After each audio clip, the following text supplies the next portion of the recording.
conseguir pegar aí a viagem dele. Fechou. Então, vamos lá, anatomia microscópica e macroscópica do nervo mediano.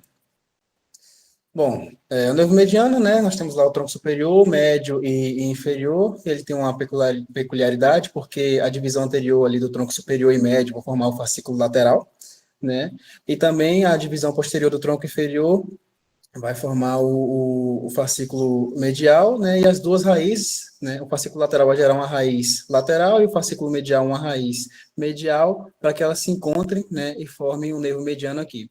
Então, como a gente tem participação de todos os troncos, né, então a gente tem um nervo que é composto desde C5 até T1, todas as raízes do plexo braquial. Como a gente pode ver, né, aqui a parte do nervo ulnar, o músculo cutâneo, as duas raízes do mediano e o mediano aqui no meio, eles formam uma letra M, né, que a literatura fala, inclusive, que esse é um sinal de boa continuação, né, de dissecção do plexo, né, quando o cirurgião vê esse sinal aqui, é um bom sinal indicativo de que está sendo correta a dissecção. Em relação à relação com outras estruturas do plexo braquial, ele está anterolateral ali, a artéria axilar, né, ele está anterior também às estruturas ali do fascículo posterior, que passa lá atrás, né, com o nervo radial, com tóraco dorsal, enfim. E ele também guarda muita proximidade, tanto aqui na região da axila, quanto no braço, no antebraço também, com o nervo ulnar, nervo cutâneo medial do braço e cutâneo medial do antebraço também, também juntamente com o músculo cutâneo. Bom, como eu já tinha falado, né, anterolateralmente ali a artéria axilar, né? Ela passa aqui, ele está bem anterolateral a ela.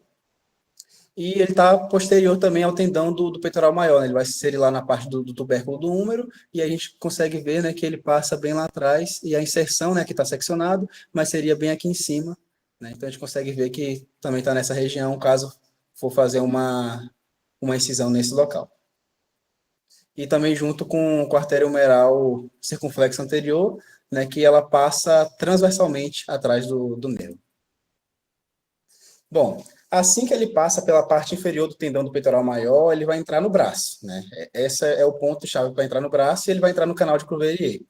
Ele é formado, né, lateralmente pelo bíceps braquial e pelo coraco braquial. Superiormente ali a gente teria o bíceps, né? O canal vai estar aqui, não está não indicando, mas aqui o nervo mediano, né? Então seria esse limite aqui, né? Os limites aqui. Aqui a gente vai ter medialmente a aponeurose braquial, superiormente parte do bíceps, né?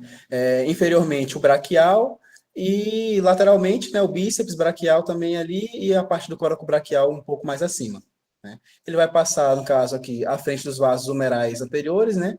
E vai ter essa proximidade, como eu já tinha dito, com o nervo ulnar, com o cutâneo medial do antebraço. Nessa região mais proximal do braço, ele não gera ramos, né? Então, a gente pode até fazer uma dissecção muito tranquila nessa região, porque ele não vai gerar ramos, ele vai gerar um pouco mais para baixo, né? Para a diáfise humeral, para a artéria braquial e também para a articulação do cotovelo. Mas na parte mais proximal do braço, nós não temos ramos. Bom, e assim que ele passar, né, dessa região, ele vai sair lá no cotovelo, no antebraço ali, no canal bicipital interno, que juntamente a ele nós também vamos ter a artéria braquial, que depois vai ter aquela divisão em radial e o tronco ali para ulnar, e também o nervo colateral, e a colateral medial, né, para suprir ali a região do cotovelo. E aí, quando ele chega nessa região aqui do canal bicipital interno, ele vai gerar logo ramos que são epitocleares ou supracondilares, né? Que vão estar nessa região mais do terço proximal do antebraço aqui. E aqui nós temos tanto lateralmente, medialmente, pronador redondo, para o flexor radial do carpo e para o palmar longo. Vou mostrar aqui. Não, aqui. Aqui nós temos, né? Nós vemos aqui o pronador redondo e o nervo mediano está aqui, ele vai gerar ramo para cá e depois, né, para o flexor radial do carpo, palmar longo. Deixa eu ver se está na próxima imagem. Bom, aqui eu consigo mostrar. Aqui embaixo vai estar o flexor superficial dos dedos. Ele vai passar por baixo do pronador redondo e vai inervar esse músculo aqui. Aqui eu acho que vocês conseguem ver, é bem na região da fáscia. Ele penetra a fáscia para poder inervar o músculo. E nesse caso, né, a gente tem que, quando ele vai inervar o flexor superficial dos dedos, a gente pode ter uma comunicação do mediano com o ulnar, que é a comunicação de Martin Gruber, que é bastante famosa, né, e a literatura mostra que você pode ter em 10 a 25% dos casos, né, dos pacientes, ali você pode ter uma comunicação dessa. E o que ela faz, basicamente? Ela faz com que você tenha fibras do mediano que vão ser levadas a partir do nervo ulnar para a mão. E aí você tem uma inervação também do flexor curto do polegar, né, e do adutor do polegar também nessa situação. E assim que ele passa aqui, ele segue, né, esse trajeto todo tortuoso, passa na face do flexor superficial dos dedos, né, e depois ele vai gerar um ramo posterolateral a ele, que vai ser o nervo interósseo posterior, anterior, no caso, perdão.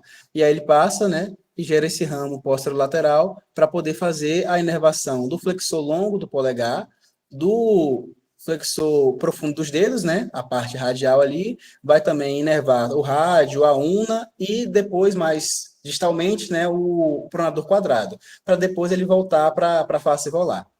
Aí aqui a gente tem o nervo interósseo anterior, que ele vai seguir mais profundo. E aqui o nervo mediano ele vai continuar, né, e vai ser superficial, e vai sair lá na frente entre o tendão do flexor radial do carpo e do palmar longo. Aqui a gente consegue ver, né, toda essa inervação, né, o flexor superficial dos dedos continua, e aí a gente tem, tanto para o compartimento profundo aqui, toda a inervação que vai acontecer pelo interósseo anterior. Aí aqui, né, ele continua, gera o ramo para diáfise aqui, tanto do rádio quanto para a una, e depois ele vai inervar distalmente aqui o pronador quadrado, como eu tinha colocado aqui. Aí depois ele continua mais para a face volar do antebraço. Aí a parte que continua do mediano em si, não do interósseo anterior, né, ele vai se tornar superficial, né, e ele vai sair bem aqui, entre o palmar longo e o flexor radial do carpo, para depois ele entrar em si no túnel do carpo. E antes dele entrar no túnel do carpo, ele vai gerar um ramo, né, que é o ramo cutâneo palmar, que vai chegar ali mais na região hipotedária da mão, né, a 5 centímetros do punho. É variável, né, a que ponto ele vai sair aqui do nervo mediano, mas geralmente na literatura mostra que é cerca de 5 centímetros do punho, basicamente. Bom, e aí quando ele entra no punho e na mão, né, ele vai chegar ali, ainda a nível do antebraço, na verdade, ele já entra no túnel do carpo, né? Aí quando ele chega no carpo mesmo, na mão, ele já vai estar dentro do túnel, e aí ele vai gerar um ramo tenar, né? Aqui a gente tem saída do ramo tenar, e o ramo tenar vai fazer a inervação dos intrínsecos, né? O abdutor curto do polegar, o oponente do polegar, a cabeça superficial do flexor curto do polegar, porque a profunda ali a gente vai ter a participação do ulnar, e nessa região também a gente pode ter uma anastomose, que é a de Rich-Caniot, né, que basicamente esse ramo tenado mediano, ele pode se anastomosar com a parte do ramo ulnar que vai para o flexor curto do polegar, né? Porque a parte do mediano superficial vai ser o flexor, a parte superficial do flexor curto, e a parte profunda vai ser o nervo ulnar. E esse mediano pode se anastomosar com o ulnar que vai estar inervando aqui. Aí é essa anastomose que recebe o nome. Depois, né, aqui mostrando, né, algumas variações dessa anastomose, né, ela pode fazer comunicação de diferentes formas, né, aqui esse BA seria a anastomose, né, o tipo de anastomose pode ser. E aí, quando ele chega na parte distal ali do retináculo dos flexores, né, ele vai se dividir em ramos distais comuns, né, entre a aponeurose palmar ali e a parte do tendão dos flexores, para depois formar os nervos digitais próprios, né, que vai para cada dedo ali. E quando a gente fala do primeiro e do segundo dedo, né, a gente vai ter a inervação também dessa região aqui dos lumbricais, porque a gente lembra que também os lumbricais também tem parte de inervação do nervo ulnar, e a parte também da comunicação do nervo mediano com o ramo superficial do ulnar, que eu já tinha falado, mas também tem outra comunicação, que é a de Berrettini, né? O nervo mediano ele pode se comunicar também com o nervo ulnar em outro local. E aqui, né, minuciosamente, a gente tem um ramo colateral palmar, externo do polegar, e os nervos digitais palmares, que vai suprir, né, o primeiro espaço interdigital, o segundo e o terceiro espaço interdigital, e é assim que eles vão formar os nervos digitais próprios nesse caso. E os nervos digitais, né, eles chegam nessa região aqui, aí eles geram um ramo, que vem mais para palmar, né, para essa região aqui, e dorsal para a segunda e para a terceira falange. E quando ele chega, ele se trifurca, tá vendo? Ele vem um ramo para cá e outro para cima, sendo que ele vai gerar um ramo para a polpa dos dedos, né, um que vai para o leito aqui subungueal e outra que está inervando a parte mais volar aqui do lado da mão. Isso, né, no caso, tanto para a parte do polegar e para o primeiro e o segundo dedo. Aqui é uma coisa que dá para passar mais rápido, né, para adiantar, que é a questão dos ramos motores, né, que aqui quando eu coloco a junção neuromuscular, eu quero dizer que é o ponto que o nervo penetra no músculo que está o ramo motor, né. E aqui quando a gente fala principalmente do flexor radial do carpo, palmar longo e o flexor superficial dos dedos, a gente tem na parte proximal, né, esse ramo motor localizado. É importante para casos de neurotização e neurorrafia, né, para a gente saber onde está o ramo motor e promover uma inervação adequada da região. E quando a gente fala dos intrínsecos da mão ali, a gente tem que também estar próximo do ponto de penetração do ramo, que vai estar esses ramos motores. Em questão de anatomia intraneural, né, ele é polifascicular, basicamente todo o trajeto dele. Polifascicular, eu quero dizer que ele vai gerar ramos, né, por todos os lugares que ele vai passar. E ali, como ele não inerva tanto a parte proximal do braço, mas ele gera ramos ali para o húmero, né, para a articulação do cotovelo, ele vai ser considerado polifascicular nessa região. E aí a gente tem que ele vai gerar anteriormente, né, para o planador redondo, né, um para cada cabeça, vai inervar de forma individual, depois para o flexor radial do carpo, palmar longo, né, aqui é em ordem, os ramos que ele vai dando, né? Então a gente consegue acompanhar também a partir do tronco principal, do mediano, né, o primeiro tronco vai ser para o planador redondo, depois a gente consegue também acompanhar. Vou passar rápido por isso também para não tomar muito tempo. Aqui também na região mais do cotovelo do antebraço, né, a gente consegue ver essa separação, né, a parte mais anterior é para o planador redondo, e aí a gente tem cada parte aqui, né, quando vai chegando na parte mais distal, a gente tem menos separações, né, porque eles já estão mais bem comunicados aqui. Então, aquela parte de comunicação com o nervo ulnar, né, se transfere para essa imagem aqui, em que a gente tem menos grupos fasciculares representados. Aqui também para a região da mão, né, do túnel do carpo em si, e aí a gente consegue ver, né, que ele vai também anterolateral, medialmente, né, para cada ramo que vai ser gerado. Aqui também, como vai ser mais bem falado na parte do exame motor e da acessibilidade, né, mas todos os músculos, né, tanto do compartimento superficial quanto do profundo ali, toda a inervação que ele vai fazer. E aqui em relação à sensibilidade, né, dessa parte mais voltada para o lado radial da mão, né, tanto da parte volar aqui, né, o ramo cutâneo palmar que vai chegar nessa região, e os nervos digitais próprios, os comuns, né, quanto naquela parte que ele se trifurca e vai inervar essa parte mais distal. Bom, aqui essa parte é mais importante, né, em questão da exploração do acesso cirúrgico. No braço, a mesma coisa do radial, a gente vai abordar cada parte, né? E cada parte é mais importante da gente descobrir. Nesse caso aqui, o foco de você explorar o braço é você chegar no canal de Cuvier ali e achar o nervo mediano. Então, você faz uma incisão no braço, vem aqui, principalmente na parte da borda posteromedial do bíceps braquial, você vai acessar aqui o canal de Cuvier e consegue enxergar o nervo mediano. E a partir disso, você tem noção de que aqui também passa o músculo cutâneo. Então, principalmente nessa região aqui, você vai focar em não denervar a parte que vai para o bíceps braquial, a parte que vai para o braquial, o coracobraquial também, porque o músculo cutâneo, o mediano, perdão, ele não vai gerar ramos, né, aqui, mas o músculo cutâneo vai. Tá vendo? Ele gera ramo para a cabeça curta, lá atrás para a cabeça longa, e por aí vai. E aí a gente amplia essa incisão tanto na parte do cotovelo, quanto mais proximal, até a gente conseguir enxergar aqui, né, próximo do processo coracóide ali, a inserção do coracobraquial, do peitoral menor, e também ver as relações com o nervo ulnar, e também ver se esse mediano não tem alguma diferenciação anatômica, né, do padrão. Quando a gente, aqui eu acho que eu mostrei, quando a gente chega na região do cotovelo, a gente vai conseguir ver, né, a relação dele com o nervo cutâneo medial do antebraço e também com as artérias colaterais ali que vão fazer a irrigação da articulação do cotovelo. Quando a gente chega no cotovelo em si, a gente vai focar em fazer o que aqui? O foco é você acessar o canal bicipital interno e, a partir disso, você encontrar o tronco do mediano e depois você focar em achar o nervo interósseo anterior. Então, você faz uma incisão, vem, né, incisa, vai fazer uma incisão nessa face aqui, antebraquial, né, para poder acessar o canal bicipital interno, e aí você vai achar o mediano, né, aqui a gente já está vendo que ele passa, e depois que ele segue para o antebraço, ele já gera os ramos supracondylares, né, para o palmar longo, para o pronador redondo e também para o flexor radial do carpo. Aqui, como ele é leve, a gente consegue ver, né, os ramos, primeiro ramo pronador redondo e aqui os demais ramos.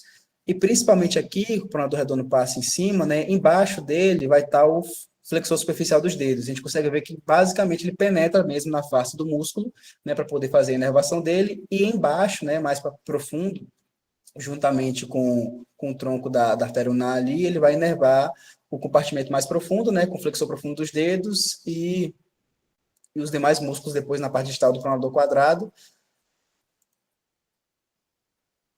A nível do punho e da mão, nós temos duas abordagens que nós podemos utilizar, uma mais menos invasiva e outra mais invasiva, né? Aqui a gente vai fazer essa incisão a nível da parte radial do quarto dedo aqui, né? A gente vai acompanhar essa linha, vai chegar na região da fáscia da aponeurose palmar ali, vai incisar. A gente primeiro faz uma dissecção mais para distal, até a gente encontrar os vasos ali, né, que vão formar o arco palmar, e esse é o nosso limite de dissecção nessa região. E aí depois a gente vai para mais proximal, né, no caso, aqui seria mais proximal, cá mais para distal, e a gente vai pegar, vai fazer uma secção aqui na parte do retináculo dos flexores, e aí a gente consegue expor também essa região e consegue ver todo o conteúdo que passa a nível do túnel do carpo. E essa seria uma abordagem que, se eu não me engano, é de Codega, né, que ele vai e faz uma abordagem mais agressiva, né, no caso, que ele consegue expor tudo que passa no túnel do carpo, né, na articulação carpal ali também, só que é mais fácil de você lesar, porque como a parte do mediano é mais superficial nessa região, você consegue fazer um acesso que pode ser lesivo aqui. Nesse caso aqui, geralmente você faz uma abertura do canal de Guion aqui, né, que vai passar o nervo ulnar e a artéria ulnar, para poder conseguir, a artéria ulnar aqui, para conseguir fazer o acesso, e caso haja uma compressão, no túnel do carpo também, como vai ser explicado mais adiante, a gente consegue fazer essa abordagem. E aqui a única coisa que a gente tem que ter mais preocupação, onde está passando a seta aqui, é o ramo tenar, né, para não ter aquela perda de sensibilidade naquela região, e também a questão da parte da inervação que vai para os músculos intrínsecos. Bom, de anatomia, foi isso. É isso aí. A gente usa aquela primeira, nessa questão do punho, né? A gente usa aquela primeira, essa daí, pro túnel do carpo. E a outra é só se você for fazer alguma transferência, alguma parada que precisa dissecar mais o nervo, mas a gente não usa muito, não. A outra. Quem já foi em cirurgia lá de túnel do carpo, geralmente é essa daí que a gente usa. E assim, tem que tomar cuidado, cara, porque não parece não, quando tu vê o Dr. Alex fazendo parece fácil, mas o nervo mediano fica bem aí embaixo. E aí tem duas coisas que podem acontecer, né? Você pode ir muito lá para a eminência tenar e lesar o ramo recorrente, que eu acho que você citou, pelo menos mostrou ali o ramo recorrente, né, que é uma das coisas mais comuns, a variação mais comum é esse ramo recorrente, né, se eu não me engano. E além disso, tá muito ali em cima. Então, se você não fizer com cuidado, apesar da técnica que ele faz parecer muito simples, né, com ele fazendo, você aprofunda demais e lesa, pelo menos epineuro ali, você acaba dando uma lascada, né? Quando eu fui fazer, a residente acabou lascando um pouquinho. Assim, não foi nenhuma lesão nervosa, né? Mas você vê que a paciente estava sentindo choque. E, geralmente, no túnel do carpo, a gente não quer nem que a paciente sente nada. Então, é isso aí. Eu acho que essa parte de exploração é a parte mais importante, saber onde sai cada coisa. No braço é importante para o Oberlin duplo, né? E depois é importante, enfim, tudo que a gente for fazer, principalmente esse ramo que vai para o pronador quadrado. Eu não vou falar muito, porque provavelmente a galera vai falar aí, mas esse ramo que termina ali é muito utilizado para tudo, né? Esse ramo do intervação anterior. Então é isso aí, vamos embora. Quer acrescentar mais alguma coisa, Rui? Alguém tem alguma dúvida? Quero duas coisas. Primeiro, é só confirmar, o recorrente de fato é o mais comum, né? Então, passa pelo ligamento transverso e depois ele volta um pouquinho aqui e vai pro polegar, certo?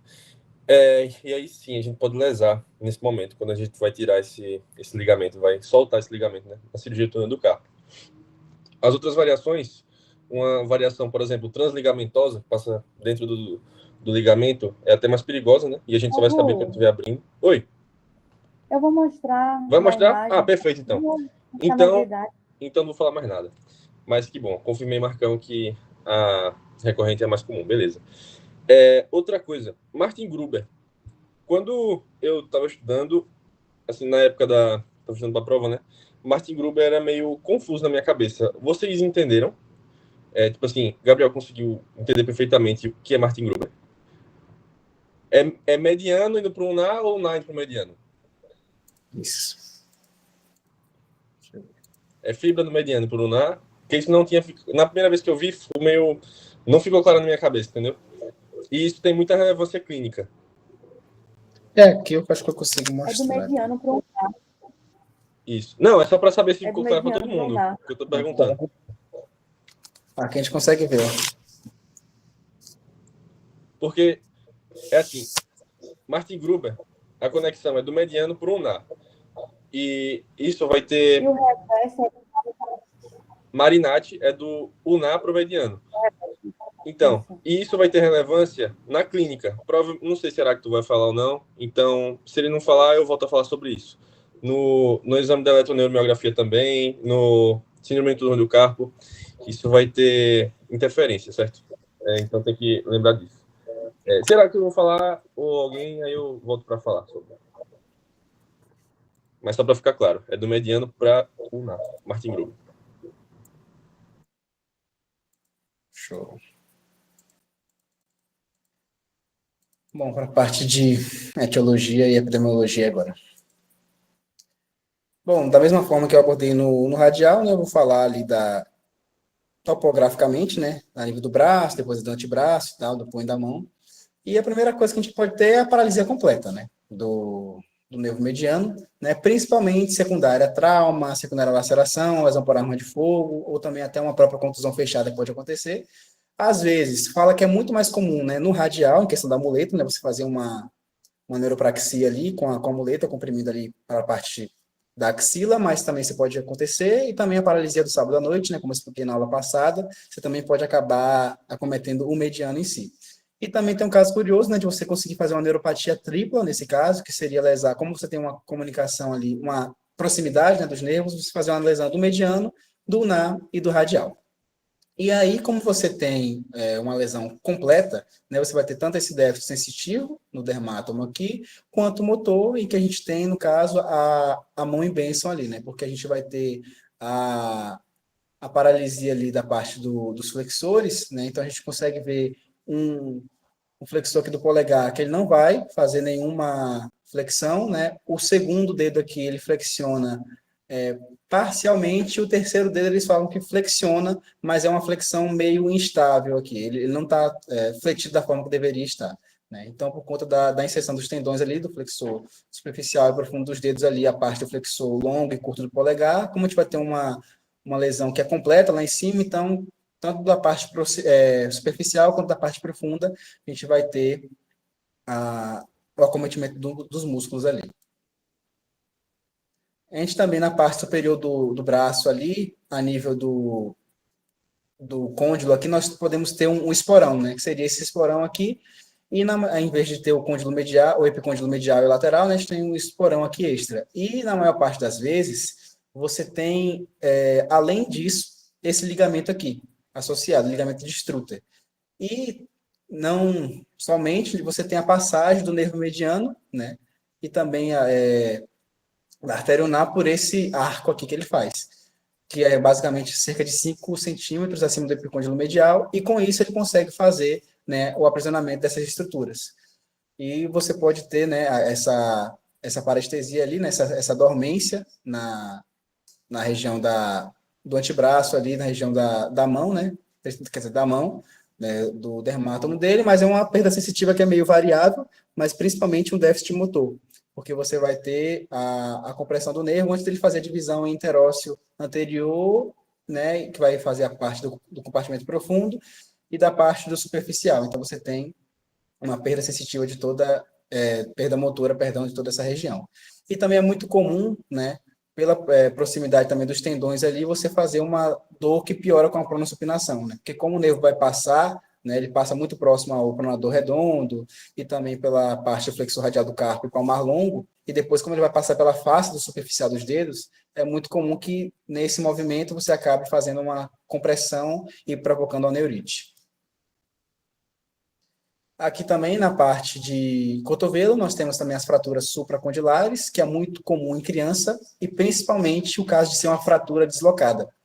Tem até um artigo que eu vou trazer depois, que eles falam que é muito comum, quando você tem uma lesão que é deslocada mais para a lateral, você tem uma lesão mais comum do nervo radial ali, quando é mais para medial, é mais comum você lesar o mediano, em questão de deslocamento, né? E o nervo interósseo anterior, ele é especialmente lesado aqui, porque a gente tem que ele é basicamente esticado, né? Quando essa fratura se desloca, né? Ele está aqui, ele vai passar por aqui. Então, imaginemos aqui que, no caso, o olecranon ali, toda a região vai ser para trás, né? Então, vai estirar o nervo. Então, por isso que você tem uma lesão. E também depois, porque você tem que vai para os dedos, né? Então, acaba que também essa questão de você pronar e supinar tem essa questão de lesão do nervo interósseo anterior. E também a gente consegue diferenciar, né? Porque às vezes pode ser uma lesão verdadeira e também pode ser uma pseudoneuropatia do interósseo anterior. Porque no caso, às vezes você tem uma lesão que não é na região supracondilar, né? É como antes do nervo mediano ele se dividir. Então, às vezes, você pode ter uma lesão que é inteiramente só do mediano, né? Ou também pode ter uma lesão que é só da parte posterolateral ali, que vai para o interósseo anterior. Então, você teria uma lesão que seria específica dele, né? E não que seria, no caso, antes dele se dividir. E aqui na região também do antebraço, nós podemos ter essa parte da neuropatia músculo tendinosa, né? E que a gente tem basicamente 3 pontos que podem ter compressão. Ou a gente comprime pela aponeurose bicipital, ou a gente comprime pelo tendão do pronador redondo, né, em si, tá vendo? Ele está seccionado aqui e aqui, mas aqui ele pode comprimir o nervo nesse trajeto aqui. E também tem a questão de um arco fibrótico, né, que pode fazer entre as duas cabeças do flexor superficial dos dedos, né? Você pode, como ele vai passar lá pela face, você também pode ter essa compressão a nível ali da fáscia e acabar fazendo a compressão do nervo mediano nessa região. Aqui, né, o próprio, como eu já tinha dito, a parte do interósseo anterior em si, né, em que você vai ter essa perda da pressão, da apreensão da região da mão, e você não tem perda sensitiva porque o interósseo anterior ele carrega somente, né, a parte motora ali, e você vai ter o sinal do ok, porque você vai ter essa fraqueza no flexor profundo dos dedos, né, ali para o segundo e para o terceiro dígito, e também para a parte do flexor longo do polegar e pronador quadrado. Então, acaba que você consegue fletir, né, e não a nível da articulação interfalangiana ali, então acaba que você vai fazer essa pinça na região da mão. E você consegue fazer aqui porque tem outros músculos, né, que conseguem suprir. A síndrome do túnel do carpo, né, para não me estender muito, eu vou deixar para o próximo tópico, né, mas vai ser os sinais clássicos lá, a questão do rânio cutâneo palmar, como ele não passa, né, pelo túnel do carpo, você vai ter que ele não vai ser alterado, né? Você também tem um estadiamento em casos leves e casos graves, em que em casos leves você tem os sintomas que na parte do dia eles acontecem de uma forma e da noite de outra forma, e acaba que quando você chega nos casos mais graves é durante quase todo o dia, né? E diversas formas de acontecimento, mas vou deixar para quem for falar, para não tomar muito tempo. E para ser também mais rápido aqui na parte de epidemiologia, basicamente a causa mais comum a gente tem síndrome do túnel do carpo, né? Mas a gente também tem outras causas, como a própria artrite reumatoide, neuropatia diabética. E o que é interessante é que quando você tem outras causas, você tem uma epidemiologia que é diferente. Por quê? Outras causas, você tem principalmente homens, né? Jovens, querendo ou não, e por mecanismo de corte, mecanismo de intersecção e até a própria contusão. E quando você fala de síndrome do túnel do carpo, principalmente mulheres, né? Às vezes, por uma questão genética, você tem um retináculo ali que ele é menos ele é um pouco menor em questão de diâmetro, né? Então você acaba tendo as estruturas muito mais próximas, facilitando a compressão. Acima ali da meia-idade, né? Você já chegando a uma parte mais idosa, próximo de 60 anos, e que se associa muito com a questão ocupacional, né? Então, só quis trazer essa questão de diferenciação aqui, porque você tem uma epidemiologia que é distinta, e foram com base nesses artigos aqui que eu acabei avaliando. Foi isso. Show. Etiologia, cara, eu acho que do mediano é o mais importante. Síndrome do túnel do carpo, tá ligado?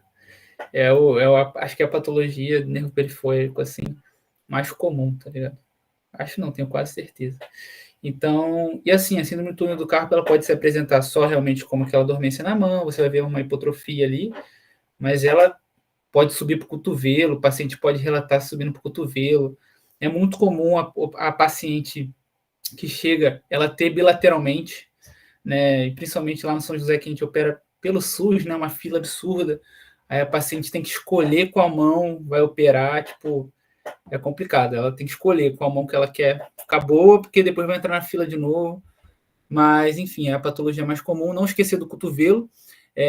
Quando eu estava lá no congresso de ortopedia, não sei se o Isaac vai lembrar, mas quando estavam falando essa questão de mão e tudo, teve até um palestrante lá que falou que o mestre dele lá, cirurgião de mão, o cara era brabo, nem sei quem é, mas ele estava com síndrome do túnel do carpo, e aí ele decidiu fazer o túnel do carpo e abriu o cotovelo também, abriu tudo do cotovelo, as faces, tudo, porque pode ser o túnel do carpo isolado, pode, mas também tem essa, enfim, toda essa questão do cotovelo, que eu não sei se alguém vai comentar, mas que também pode gerar essa compressão, entendeu? E se você tiver só no túnel do carpo também, você pode ter sintoma no cotovelo, tá ligado? Então, enfim, mas eu acho que é isso. Etiologia, eu acho que síndrome do túnel do carpo é a coisa mais comum, mas também não pode esquecer, né, do resto, né? Pô, um desfiladeiro torácico, sei lá, qualquer outra coisa, você tem que pesquisar diagnóstico diferencial. Quando você vai examinar um paciente lá no São José com síndrome do túnel do carpo, faz tudo, vê se não é uma compressão de raiz, você tem que ver tudo, né? Porque às vezes é tão comum que a gente cai no erro de achar, é isso, achei, pronto, já era. E aí, quando você vai ver o paciente está mal examinado, é outra parada, o cara tem uma costela cervical, sei lá, e você não viu.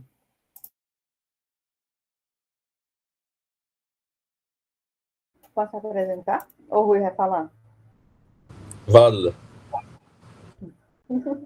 Tá certo, eu vou apresentar agora um pouco sobre as variações anatômicas do túnel do carpo. Então, é um artigo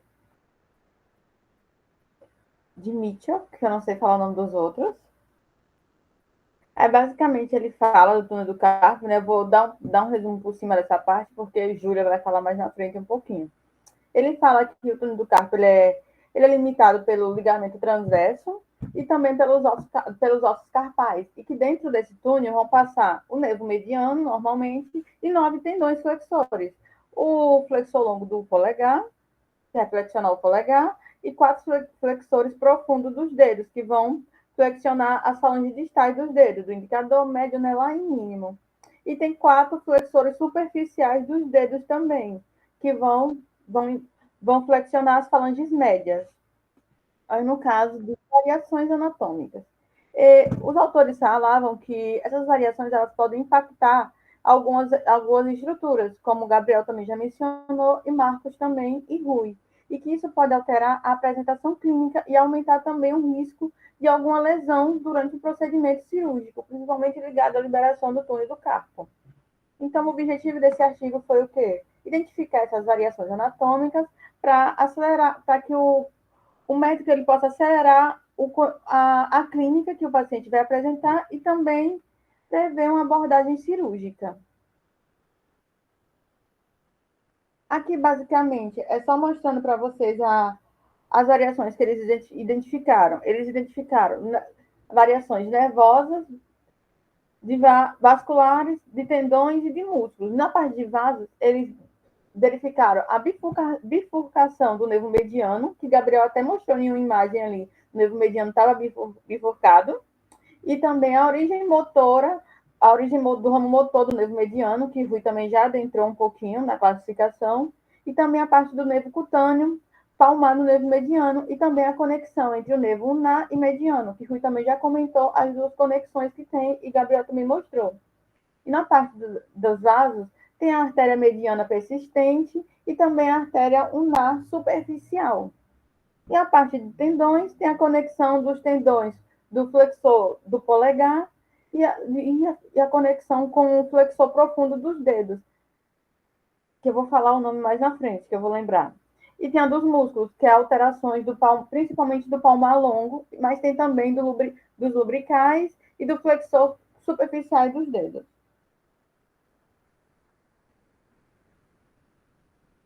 Na parte nervosa. Na parte nervosa, como eu já tinha mencionado para vocês, vai focar principalmente na bifurcação do nervo mediano e como ocorre a liberação. Essa bifurcação é cerca de 3% da população e ela ocorre quando a divisão ela ocorre próximo ao nível do túnel do carpo. Vai formar 2 ramos, vai ser um ramo radial e um ramo ulnar. Aí isso vai estar associado também a alguns compartimentos próprios ou até uma artéria mediana persistente. Aí, nesse artigo, o autor até mostrou um caso único, que ele não tinha visto em nenhuma outra literatura, que foi o nervo mediano bífido, que é o nervo bifurcado. Só que a parte radial dele, ele tinha o seu próprio compartimento dentro do túnel do carpo. Eram 2 compartimentos. Então, fazia a liberação do túnel do carpo e precisava fazer a liberação dessa parte radial do nervo mediano. Agora, partindo um pouco para a classificação dos ramos motores do nervo mediano. Eles vão inervar o primeiro e o segundo lubricais, né? Para fazer e também o oponente do polegar, o abdutor curto do polegar, superficial e o flexor. Aí ele pode ser, segundo Lenz, de 1977, ela pode ser em 5 tipos. Ela pode ser extraligamentar. Extraligamento é a parte mais comum, que eles consideram que é o padrão, que é fora do túnel do carpo, que é quando o ramo motor do nervo mediano, ele sai distal ao ligamento transverso. Aí ele não vai ser comprimido. Aí do tipo B, que é subligamentar, ele vai ter a origem do ramo motor dentro do túnel do carpo. Já transligamentar, que é o tipo C, ele vai perfurar o ligamento o ligamento transverso.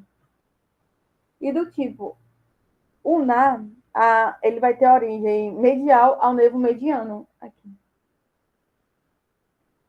E superficial, ele vai sair acima aqui, ó. Bem superficial, o ligamento transverso.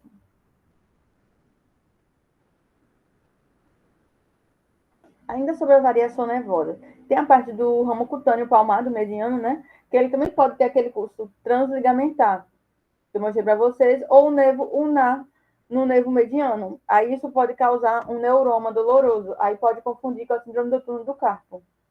Além disso, tem também o nervo ulnar no túnel do carpo, que aí vai poder gerar uma compressão combinada. Aí essa compressão combinada vai levar à atrofia e parestesia da mão.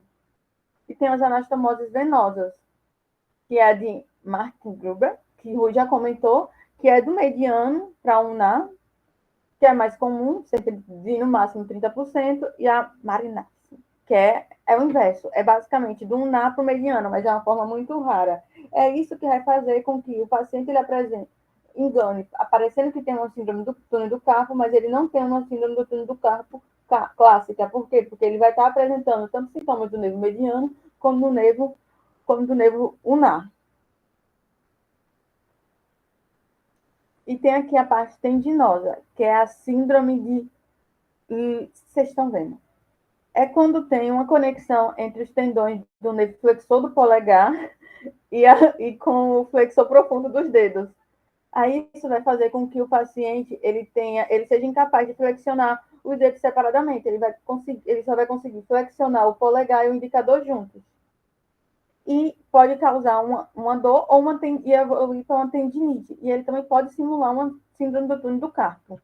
Aí ele, nesse artigo, ele dizia que ele era presente basicamente 30% de forma unilateral e 15% bilateral.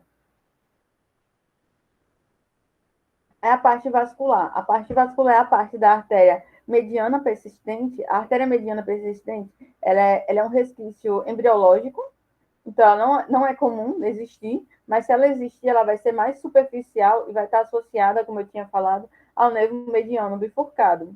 Aí isso vai estar ligado a lesões iatrogênicas.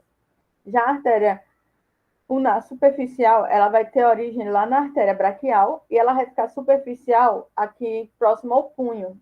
Aí é comum lesar ela quando tem incisões mais profundas. Aí na parte clínica, a gente vai identificar essas duas artérias quando existir um pulso na linha média do punho. Aí pode sugerir a presença dessas duas artérias ou não. Ah, e aqui na imagem é só para vocês verem como é uma artéria ulnar superficial.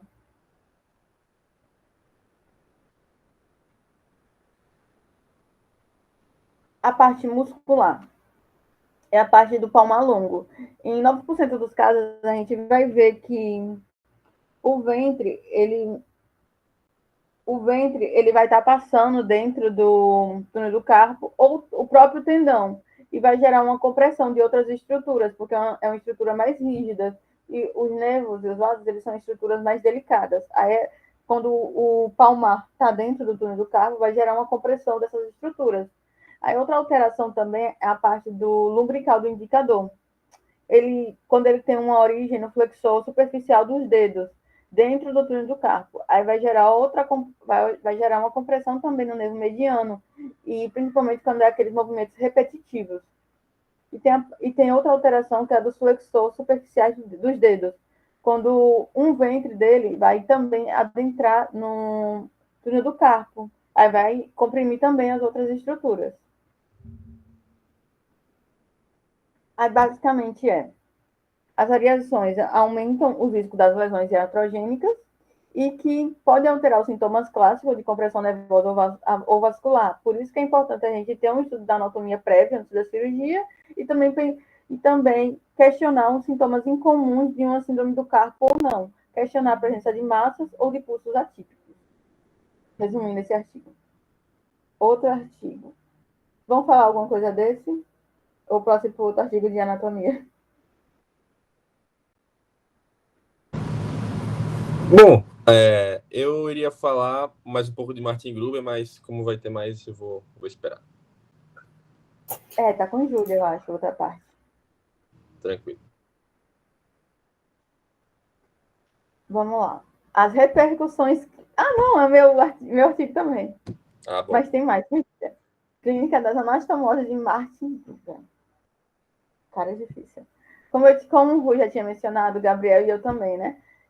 É um padrão clássico de inervação do nervo mediano. Aí vai inervar os músculos que são responsáveis pelos movimentos finos do polegar.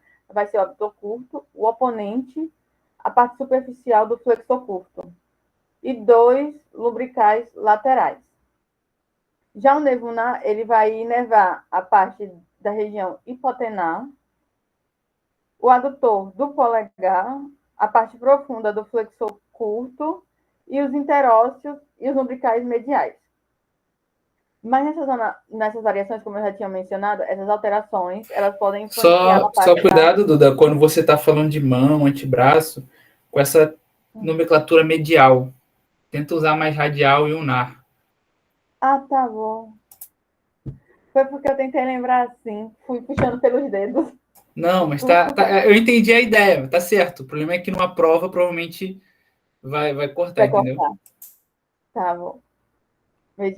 Tá bom, aí vou continuar. Aí nessa parte das variações, é importante lembrar que tem a anastomose de Martin Gruber, que eu já falei, que é uma comunicação no antebraço entre o nervo mediano e o ulnar, e ela vai ocorrer quando tem as transferências, como o Gabriel já falou, a transferência das fibras motores do mediano para o ulnar. Entendi, Rui, você vai cortar na prova. Aí vai modificar o padrão de inervação motora e sensitivo da mão. Essa de Martin Gruber. E tem a de... Eu não sei falar o nome do cara. De Kenio e Richard. Que é uma comunicação entre o ramo motor do mediano e o profundo do ulnar. Aí ela vai levar uma dupla inervação dos músculos da região tenar. Vai ser o adutor e o oponente do polegar. E a anastomose de Bennett vai ser uma comunicação sensitiva superficial entre o nervo ulnar e mediano na palma da mão. Essas variações anatômicas, elas explicam porque os quadros clínicos eles são tão floridos e porque existem tantas lesões nervosas. e porque a gente também precisa estudar essa parte dessas anatomoses. Aí vamos lá. Foram 50 cadáveres e foram secados bilateralmente os antebraços, 46 homens, 4 mulheres, diferentes idades, né, e etnias. Aí foram excluídos os que apresentassem deformidade, cicatrizes e traumas, para falar que a lesão não foi oriunda disso. A técnica de dissecção foi realizada uma incisão mediana no antebraço, aqui, uma incisão mediana no antebraço e na parte distal do braço para expor os nervos, como o Gabriel já mostrou, como é a parte da exploração cirúrgica, né? Aí foi a pérola subcutânea e a fáscia toda. Aí eles buscaram o quê? As 3 anastomoses, principalmente a de Martin Gruber, para ele ver o trajeto e o tipo dela. E também estudar aquela parte do nervo de Gunther. Eu lembro de Ganso o nome disso aí. Aí, o músculo acessório, quando ele está relacionado ao nervo interósseo anterior e ao nervo mediano, porque ele pode interferir também na parte da mobilidade e na funcionabilidade do antebraço e da mão. Aí os resultados foram: dos 100 antebraços dissecados, 27 tinham a anastomose de Martin Gruber, e 3 casos tinham ela de forma bilateral, e 13 foram do lado esquerdo e 14 do direito, mostrando que não tinha predileção.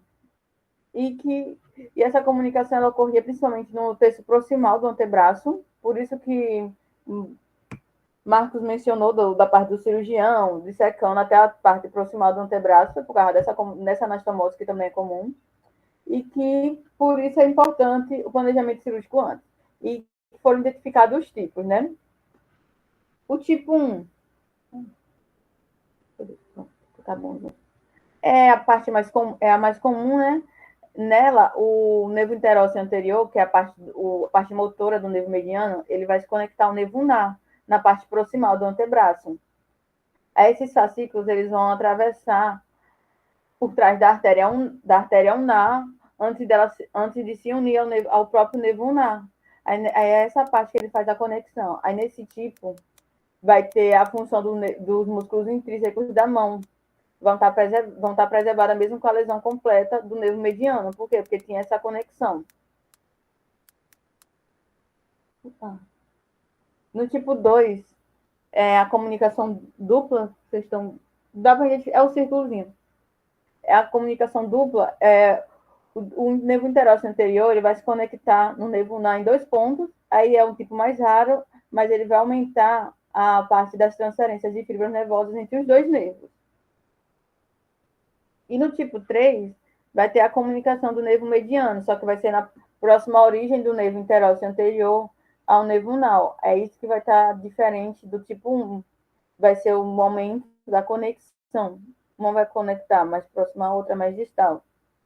Porque nessa tipo 3 é mais proximal ao nervo mediano. E também antes da articulação do cotovelo. Era isso que o médico estava buscando. Vai que tinha lá.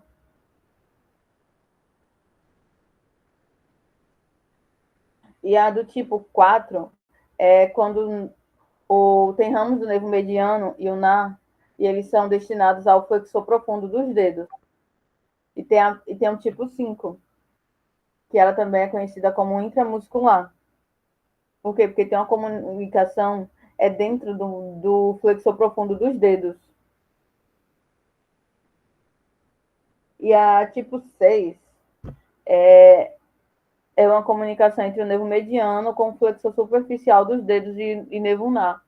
Aí, eles concluíram que a anastomose de Martin Gruber ela não é uma anastomose rara, mas ela apresenta uma distribuição meio que simétrica. Se eu vou ter em um braço, provavelmente eu vou ter no outro. E a localização ela pode ser variada. E também eles buscaram analisar a parte da quantidade de fascículos, como o Gabriel já tinha identificado, que o nervo mediano ele é polifascicular. Aí eles analisaram essa parte dos fascículos. E eles identificaram que nesses cadáveres que tinha de 1 a 7 fascículos por anastomose, e que isso estava sugerindo uma maior capacidade de transferências motoras ou sensitivas. Aí nessa parte que eles discutiram que tem uma incidência variável, né, que ocorre até 30% da população, que já é muito, e também depende do método de identificação, que é um método ainda caro. Ou é anatômico, quando estuda os cadáveres, ou acha nenhum procedimento cirúrgico, ou é a base ou é eletrofisiológico, que ainda é um exame caro. E também que a origem da anastomose de Martin Gruber é sempre do nervo mediano para ulnar, e que não existe registro do ulnar para o mediano, só reversa lá. E que na parte clínica ela vai alterar os sintomas, e ele vai alterar principalmente a parte dos sintomas compressivos, e vai dificultar o diagnóstico.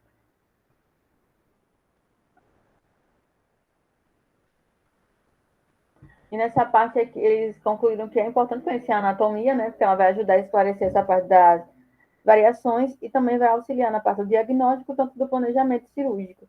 E que também é indispensável compreender que a anastomose de Martin Gruber ela vai ajudar a compreender o tipo de lesão e por que uma lesão ela parece parcial ou total, e porque está tão mascarada, e também porque ainda tem uma parte motora preservada se não deveria estar preservada.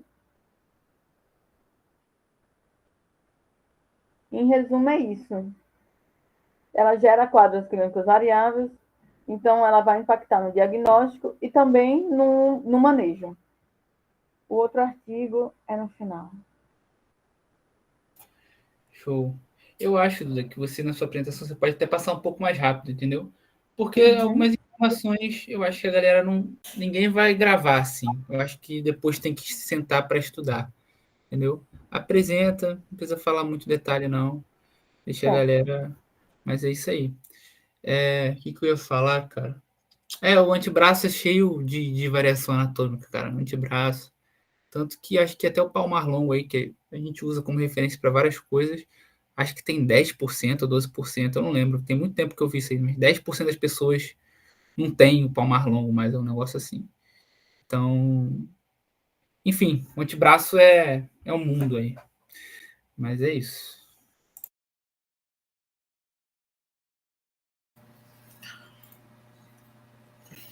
Beleza, vou dar continuidade aqui. Falar da avaliação clínica e dos exames complementares.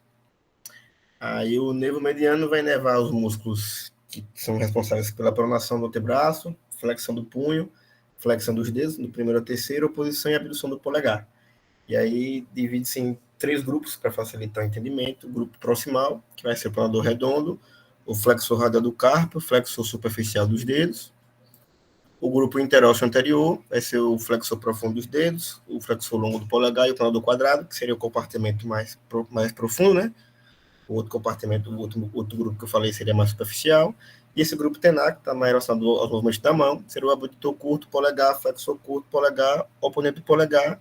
E teria um grupo terminal, que seria o dos lumbricais.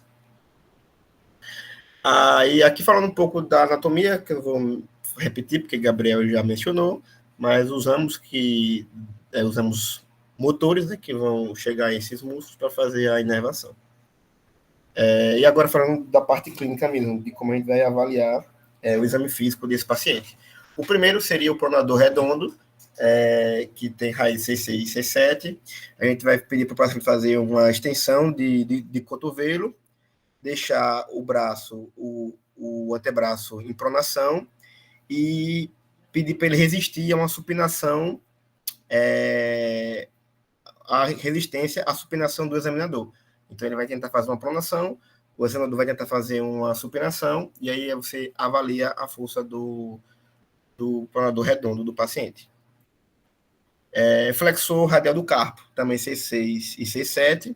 A gente vai colocar o paciente em uma mesa rígida, né, em um anteparo rígido, e vai pedir para ele fazer flexão do punho, e a gente vai avaliar a força e dá para palpar o tendão do flexor radial do carpo, né, na parte ali do punho, na incisura, no sulco do punho. Também é avaliado inervado pelo nervo mediano. Flexor superficial dos dedos, que já seria C8 e T1. A gente vai fazer essa posição, que parece um pouco estranha, mas vai ter que avaliar cada dedo individualmente. Vai colocar em extensão, vai fazer uma flexão aqui da metacarpofalangiana e pedir para o paciente fazer agora a flexão, que aí, como é superficial dos dedos, a gente só avalia a interfalangiana proximal, né? O flexo profundo inerva vai fazer o movimento da interfalangiana distal e o superficial da interfalangiana proximal. Aí, dessa forma, a gente isola o profundo e faz só do superficial. Teria que fazer com todos os dedos. Esse aqui seria justamente o flexor profundo dos dedos, que a gente vai fixar tanto a metacarpofalangiana quanto a falangiana, interfalangiana proximal, e vai deixar só a interfalangiana distal para a gente testar justamente o flexor profundo dos dedos. Também faria com cada dedo. Aí a gente já está no compartimento profundo. Aí no flexor longo do polegar, a gente também vai fazer a estabilização da metacarpofalangiana e fazer da interfalangiana. E a gente vê se tendo a flexão longa pelo flexor longo do polegar. E aí tem um outro sinal, que é esse sinal aqui, que é o sinal do OK, que quando você faz esse OK, você pede para o paciente fazer isso daqui, você está falando que tanto o flexor profundo quanto o flexor longo do polegar estão positivos, porque o paciente consegue fazer a flexão justamente das falanges distais, né? No caso, a interfalangiana distal e a interfalangiana do polegar. Então, quando consegue fazer o OK, tocar as duas falanges distais, do indicador e do polegar, quer dizer que esses dois músculos estão relativamente bem, estão saudáveis, ou seja, a inervação está positiva. Caso eles não consigam, já é um indicativo, um sinal de que algo está de errado. E aí continua fazendo os exames físicos. Então, meio que juntaria aqui, tanto do flexor profundo dos dedos, quanto do flexor longo do polegar. Aí, para o pronador quadrado, ele é um músculo que não tem tanta importância na pronação, né? Ele não é tão forte quanto o pronador redondo. Aí, uma forma que tem de você minimizar a ação do pronador redondo é fazer a flexão do antebraço. Então, você faz a flexão do antebraço, de vez de fazer com o antebraço flexionado, você faz com o estendido, você faz com o antebraço flexionado e faz a mesma coisa. Você deixa em pronação e vai tentar fazer uma supinação forçada e vai pedir para o paciente pronar, resistir a essa supinação forçada. Aí você vai estar testando o pronador quadrado e tentando isolar um pouco, diminuindo a força do pronador redondo. Aí aqui a gente já começa com os dedos do grupo tenar, né? Que é mais da mão. Esse vai ser o abdutor curto do polegar, que é C8 e T1. Então ele faz a abdução para longe do plano palmar. Então a gente vai colocar a mão nessa posição, a face dorsal para um anteparo, para uma mesa, e vai tentar resistir à abdução palmar do polegar. Então, o paciente vai tentar afastar o polegar do plano da mão, da palma, né, da mão, e o examinador vai tentar impedir, vai fazer uma resistência. E aí você vai estar testando se o paciente tem essa abdução. O outro músculo da parte tenar é o flexor curto do polegar, que enquanto o flexor longo do polegar fazia a da interfalangiana, o flexor curto vai fazer da metacarpofalangiana, né, do primeiro dedo, do polegar. Então, a gente vai testar se está fazendo a flexão. Então, a gente vai isolar a interfalangiana e vai deixar somente a metacarpofalangiana para ver se o flexor do polegar está positivo. E pede para ele fazer uma flexão, né? Para ele apoiar, fazer o movimento com o polegar. Então, a gente já testou também o flexor curto do polegar. O próximo seria o do oponente. E aí tem uma questão, porque o oponente, a posição de polegar é eminentemente do nervo mediano, mas o nervo ulnar pode, graças a alguns músculos, que é o músculo adutor do polegar e a cabeça profunda do flexor curto do polegar, pode imitar a oposição do polegar. E aí essa oposição, esse teste fica um pouco enviesado, porque talvez você tenha uma lesão no mediano que não faça a oposição, mas graças ao nervo ulnar estar preservado, você pode ter uma oposição. Então tem que se analisar os fatores. Mas aí como é que é o teste? Você coloca essas almofadas, né, do dedo mínimo e do polegar em contato, essa parte volar, e você vai tentar afastar o primeiro metacarpo do dedo mínimo. É um pouco estranho de entender, mas aí é isso que o teste dá a posição do polegar. Mas não necessariamente isso indica que vai ter uma lesão do mediano, como eu falei, o nervo ulnar pode estar preservado, e esse músculo, o adutor do polegar e a cabeça profunda, o flexor curto do polegar, pode imitar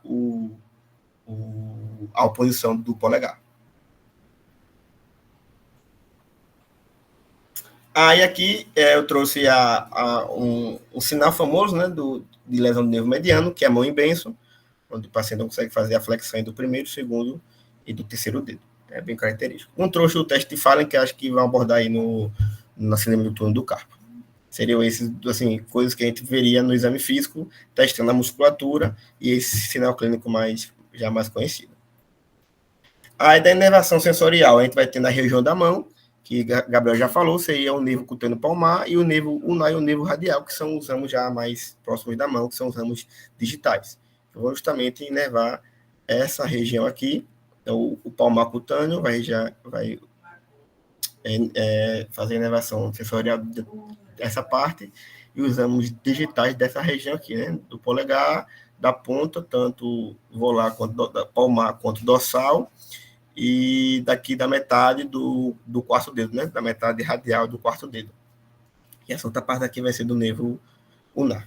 Seria as alterações sensoriais que teria na lesão do nervo mediano.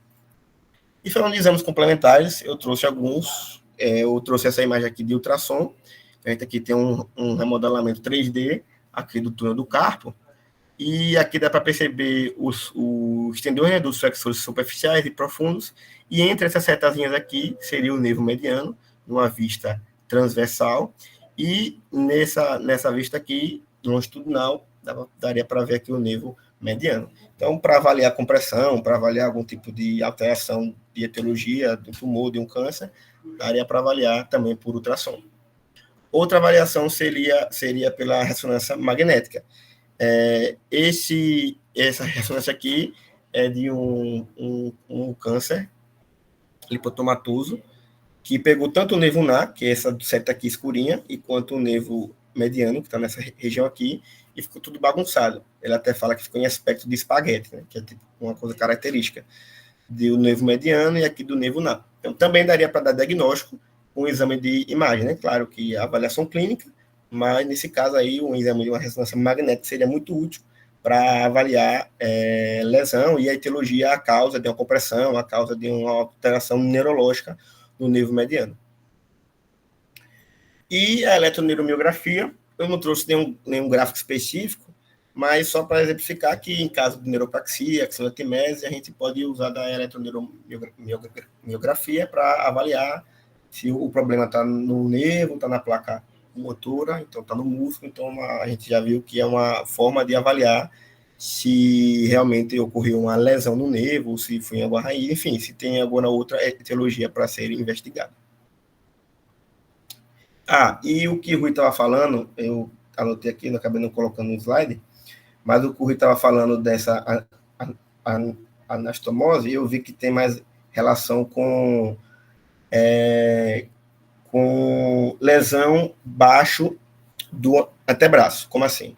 Como vai ter essa transferência, né, essa conexão de nervos, de fascículos, que vai envolver o oponente do polegar, o abdutor curto e o flexor do polegar, se esses fascículos, né, esses nervos, saírem do mediano para o ulnar, de lá no terço médio do antebraço, e ocorrer uma lesão no mediano, no terço mais próximo, mais distal do antebraço, você não vai ter as lesões desses músculos, porque já vão ter passado para o nervo ulnar.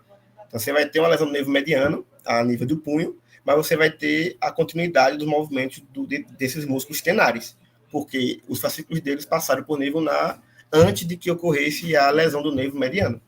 E aí pode ser uma forma de entender uma lesão diferente, e que teria essa anastomose de Martin Gruber. Então, lesão em nível de punho, e é preservar essa função motora dos compartimentos dos músculos tenares, porque a inervação foi pelo nervo ulnar, que não estaria lesado nesse exemplo. Foi isso assim que eu trouxe de avaliação clínica da anastomose de Martin Gruber.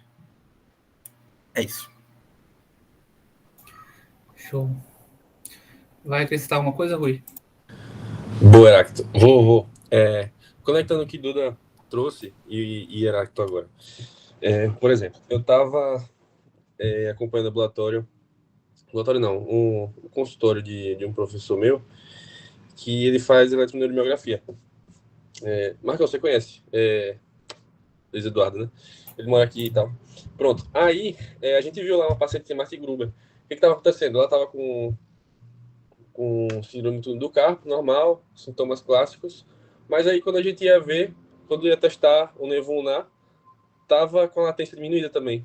A condução nervosa também estava alterada. Estava mais retardada. Então, porra, como é que ia saber disso? Fazendo o exame da eletroneuro, a gente viu que ela tinha Martin Gruber por causa disso, porque o ulnar estava sendo prejudicado por uma síndrome do carpo e isso não faz sentido, sabe? E aí... Oi. Foi pela Eletroneuromiografia. Obrigada. E aí, a eletroneuro, a gente consegue ver, só para explicar melhor, eu não sei se alguém vai falar mais de eletroneuromiografia ou não. Vai não, né?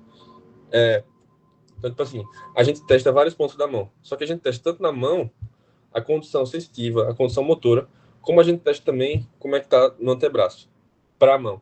Então, assim, a gente consegue identificar. Porque se a gente só vê a mão, especificamente, a gente não vai ver Martin Gruber, vai ficar meio confuso. Mas aí a gente tira a prova dos 9 quando vê a comparação da condução nervosa, que vai lá do cotovelo até chegar à ponta do dedo aqui, sabe? Então, a gente consegue ver isso tudo. Para chegar a uma degeneração, uma hipotrofia muscular, já é algo tardio. Ou seja, já era para ter operado. Deixou a síndrome do carpo evoluir demais, sabe? Isso é um erro. Teria que ter operado antes, sabe? Então, quando a paciente já chega com a mão atrofiada, pô, perdeu tempo, entendeu? Já devia ter feito algo antes. Mas, enfim. Então, não é a eletroneuro que vai, por exemplo, confirmar que tem síndrome do túnel do carpo quando já está com uma mão toda atrofiada, sendo que isso já é um sinal muito tardio, sabe?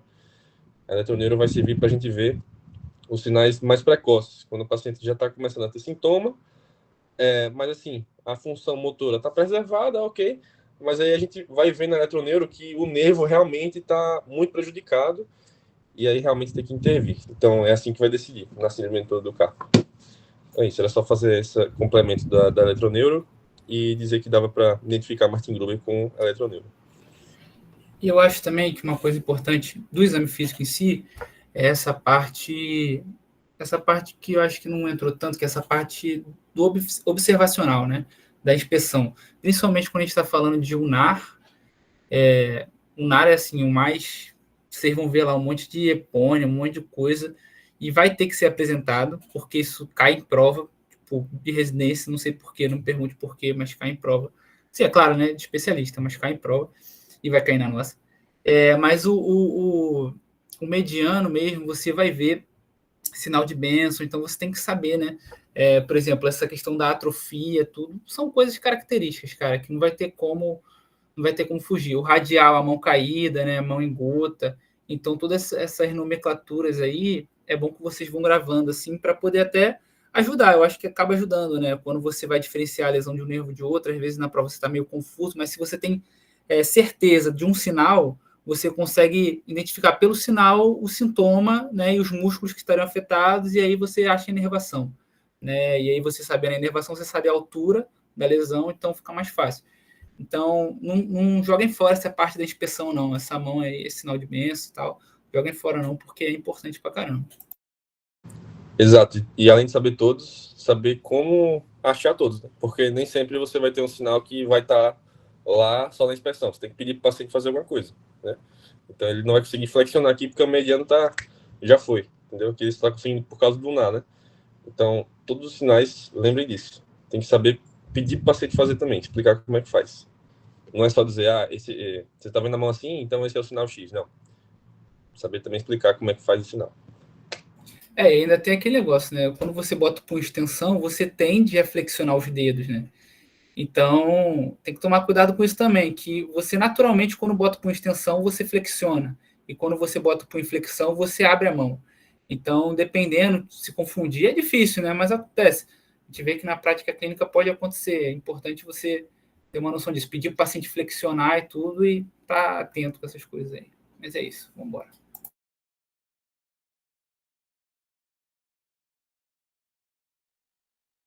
Beleza, eu vou tentar ser objetiva aqui. Eu fiquei com a parte da síndrome do túnel do carpo. Beleza, essa síndrome ela foi descrita a primeira vez em 1854 por esse senhor chamado James, e ela é uma neuropatia do nervo mediano no nível ali de punho, né, do túnel do carpo. E é a neuropatia periférica mais diagnosticada e mais tratada no mundo. Basicamente, em relação à etiologia e fator de risco, a gente vai ter principalmente causas compressivas, então, doenças sistêmicas como diabetes, como obesidade, hipotireoidismo, pacientes que têm artrite reumatoide ou fazem tratamento com diálise, eles entram nesse caso. Lesões também, como, por exemplo, cistos sinoviais, enfim, qualquer coisa que esteja ocupando aquele local e cause algum tipo de compressão, como também trombose da própria artéria mediana, que eu vi em alguns artigos. A própria fratura pode causar também, porque durante a cicatrização da fratura, aquela região pode ficar com uma fibrose cicatricial e isso fazer com que haja uma compressão. Além disso, pessoas que têm o uso repetitivo da mão, então, principalmente é uma doença de mulheres, na faixa aí dos 30 aos 60 anos, e acomete principalmente o lado direito, porque a maioria da população é destra, né? Mas a gente tem, geralmente, também nas duas mãos, como o Marcos tinha comentado. E tem a questão também da predisposição genética da síndrome do túnel do carpo, porque às vezes o túnel ele pode ser menor, e isso pode ser encontrado, né? De acordo com a escala árvore genealógica, e também o ligamento transverso, ele pode ser mais espessado também. Bom, aqui é um artigo que ele vai mostrar as principais causas, e aí a gente consegue ver que a causa ocupacional ela é bem alta, bem prevalente, e tem a fratura que eu comentei, a parte endocrinológica, a própria parte tumoral, porque pode ter um tumor ali na região que vai comprimir, e idiopática na maioria dos casos. Bom, aqui só uma imagem que Duda acabou já falando em relação a uma região que tem 9 tendões flexores e o nervo mediano. É uma região que a gente precisa se atentar para esse ligamento transverso do carpo, principalmente na parte cirúrgica, que eu vou comentar ainda um pouco mais. Lembrando que embaixo disso tudo tem os ossos do carpo, né? Em relação ao quadro clínico e ao diagnóstico, ele é um quadro clínico bastante rico, assim, o paciente ele vai principalmente sentir dor, então ele vai se sentir incomodado, e isso que vai levar ele a procurar ajuda, e também formigamento, então ele pode sentir formigamento principalmente naquela área que os meninos mostraram, que é a parte mais radial da palma da mão, né, e também no primeiro, segundo e terceiro dedo. Essa dor ela pode chegar a um nível que pode até acordar o paciente à noite, e isso representa também geralmente, na verdade, ela acorda o paciente à noite e quando ela ocorre durante todo o dia, isso vai representar um grau de gravidade maior. Além disso, ele pode ter alguns sintomas sensoriais mesmo, como uma hiperestesia ou uma diminuição da sensibilidade vibratória, que é a sensibilidade mais profunda. Não é comum, mas isso pode acontecer. Isso porque é importante a gente lembrar que o ramo cutâneo palmar não vai passar pelo túnel, então, por isso que a sensibilidade ela pode estar preservada, mas isso não significa que ela vai estar nos casos. E em relação aos sinais que a gente pode ter do exame físico, a gente tem o tinel, a gente vai fazer o tinel no punho, o paciente vai sentir esse choque.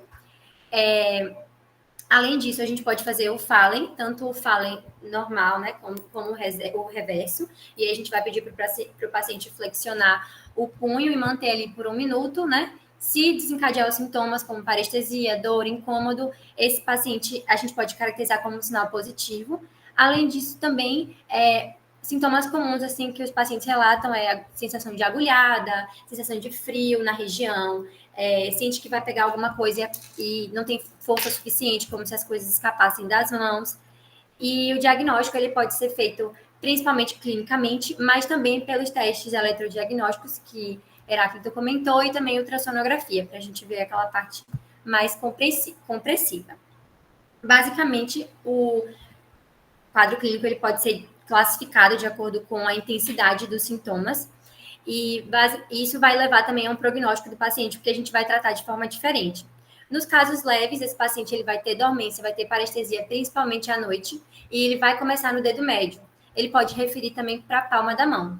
Já no caso moderado, esse sintoma ele passa a não ser só à noite, mas também durante ao longo do dia, algumas vezes, e já vai ter alguns sinais sensoriais, como a questão que eu falei da hipoestesia vibratória, ao toque, dependendo do paciente, isso não é uma obrigação, e ele pode ter tinel e fala em positivo. Nos casos graves, esses sintomas, eles continuam ao longo do dia, mas é muito mais constante. E esse paciente, ele pode apresentar já uma fraqueza e uma atrofia muscular por conta do desuso, já que ele já vai perdendo até um pouco da força em relação a capturar os objetos, e ele vai, enfim, deixando a musculatura um pouco mais de desuso. E pode chegar num quadro de compressão tão grande e está tão afetado assim que o tinel pode estar ausente, porque aí já vai ter realmente uma destruição nervosa ali local.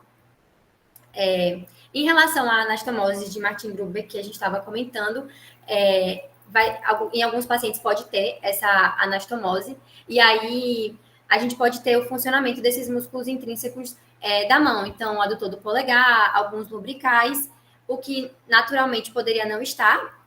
Isso por conta da inervação alternativa que vai para o nervo ulnar, né? Que sai do mediano e vai para o nervo ulnar. E aí isso é muito importante porque a gente pode achar que não está tão grave quanto realmente está. E isso, para a parte do tratamento, vai ser muito importante. E na parte da eletro, também é importante a gente ir avaliando mais proximal, de acordo com a região ali do nervo, para poder a gente não se atrapalhar e não ter esse erro de diagnóstico. E aí, só um resumo do leve, moderado e grave, que eu já comentei. Em relação ao tratamento do leve, vai ser mais conservador, então vai ser o uso de talas, anti-inflamatórios, sugerir, né, a troca de atividade, então pessoas que utilizam muito as mãos, costureiras, enfim. No caso mais moderado, em que as dores elas não são só à noite, mas passam a ser mais constantes durante o dia, a gente pode estar fazendo também o uso de injeção de corticoides. E em casos graves ou refratários, a gente pode também fazer a cirurgia para liberação do túnel, que é basicamente essa cirurgia aqui, em que a gente vai fazer um corte no ligamento carpal transverso para liberar aquela região que vai estar comprimida, enfim, por algum cisto sinovial, das etiologias que eu já havia comentado. Esse é só um artigo que ele mostrou tanto aquelas tabelas que eu usei, quanto essa questão da mini incisão, que ela é geralmente mais usada, né? E ele traz também a relação entre o procedimento aberto, que é esse, e o procedimento endoscópico, que apesar do procedimento via endoscopia ele ser mais recente que o aberto, é muito mais usado o aberto, porque o endoscópio ele tem mais chance de causar lesão nervosa, de acabar não liberando tudo, ou lacerando alguma artéria, enfim. E, então, é mais utilizado ainda a parte aberta. E, por último, eu trouxe um artigo também falando sobre o uso de celular, né, e a incidência do síndrome do túnel do carpo. É um artigo brasileiro. Ele não teve uma conclusão sobre isso, porque a gente não tem como afastar outros fatores de risco. Então, a gravidez, a questão das doenças sistêmicas, porque tudo isso pode causar compressão na região por conta que o paciente ele pode ficar mais inchado também a paciente pode ficar mais inchada na gravidez em relação aos outros fatores de risco também compressivos. Como a gente não consegue afastar isso, eles não conseguiram trazer de fato uma resolução, mas eu achei isso curioso, porque pode ser que mais para frente a gente tenha aí alguns pacientes vindo por conta do próprio uso de celular. E essas foram as referências. Show. Túnel do carpo é isso, eu acho que o que eu falei, é muito importante, e é importante a gente falar da nossa realidade. Esse tratamento aí de mudar de atividade, infelizmente, não acontece. Geralmente são pessoas de baixa renda que vêm para o SUS, né? Então são pessoas que não têm o que elas fazem é o que dá, e principalmente tem muita idosa, né? Que já passou da época de operar, que já está toda atrofiada, que já até aposentada, mas aí já está em outro nível, né? Corticoide é muito bom, corticoide resolve. O problema do corticoide é que se você ficar usando corticoide, você tem atrofia do subcutâneo, você tem, enfim, diversos efeitos colaterais você tem alteração da cor da pele, você tem várias coisas que podem acontecer ali e até piorar a situação do nervo. Então, é uma parada meio que você dá uma segurada para um tratamento definitivo, né? Você alivia um pouco a dor ali, a inflamação, mas corticoide tem que tomar cuidado, muito tempo não é legal, né? Eu acho que é isso. Quer falar alguma coisa, Rui? Só a complementação da classificação. Tá tudo certo, eu li a clínica. Aí agora uma classificação que a gente usa no exame da eletroneuromiografia, que é para túnel do carpo. É a classificação mais simples que tem e mais usada, que é da Academia Americana, que a gente classifica o túnel do carpo como leve, moderado ou acentuado, usando a eletroneuro, certo? E aí, qual é a lógica? É bem intuitivo. Na leve, só tem compressão de fibra nervosa. Na moderada, tem fibra sensitiva e motora, só que não tem degeneração ainda da fibra motora. E na acentuada, ambas já tem problema e ambas também têm degeneração. Entenderam? Então começa assim, sensitiva, depois vai acentuando, vai para motora também, e depois ocorre a degeneração das duas, que é o acentuado, é o pior de tudo, certo? Essa é a lógica. E por que a primeira é a sensitiva, e depois é a motora, que é afetada? Alguém sabe?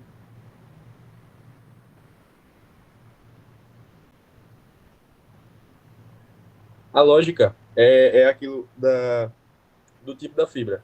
Não sei se você lembra. Tipo de fibra beta, alfa, fibra C, da grossura, entendeu? E do grau de mineralização. Então a sensitiva é mais fininha, ela é mais sensível à compressão. E a motora é mais grossa, entendeu? Então por isso que ela vai ser afetada depois. Ela precisa de mais força, ela precisa de mais compressão para ser afetada, ou seja, é um grau pior de síndrome do carpo. A lógica é essa. Então, era só esse complemento mesmo. Voltando aqui rapidinho só, para vocês que vão ficar, né, para o segundo ano, para o próximo, né? Que vocês provavelmente vão ganhar também do Dr. Alex, não sei, mas provavelmente vão ganhar os kits. Então, lembrar que quando vocês forem testar sensibilidade, principalmente discriminação em 2 pontos, tem que ser na ponta do dedo. Aí você testa de um lado e do outro. E aí você faz um esqueminha. Tô falando isso porque encaixa no mediano, né? Mas é porque eu não sabia direito como é que fazia isso, como é que usava. E o doutor Alex foi me ensinando. Então você coloca na ponta do dedo, né? Discriminação de 2 pontos, de um lado e do outro, né? E você faz um esqueminha para você não se perder. E a maioria dos pacientes é um inferno, porque os pacientes não sabem dizer direito, às vezes falam uma coisa, fala outra, mas é isso. E eu ia falar outra coisa também. Assim, não esqueço também de examinar os lumbricais, né? Os lumbricais a gente estende a metacarpofalangiana, estende dos dedos e pede para estender, né? Então, é assim que você vai examinar os lumbricais também, que eu acho que não sei se essa manobra aí foi, mas é isso. Só que eu lembrei aqui. Vamos embora.